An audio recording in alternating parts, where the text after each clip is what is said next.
You ask Tiger to solve. This deals with linear equations with one unknown.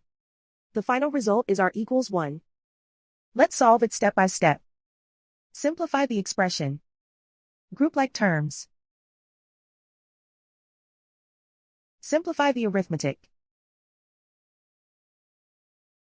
Group all constants on the right side of the equation. Add 10 to both sides. Simplify the arithmetic.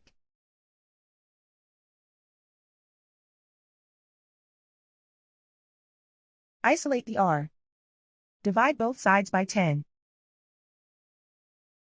Simplify the fraction.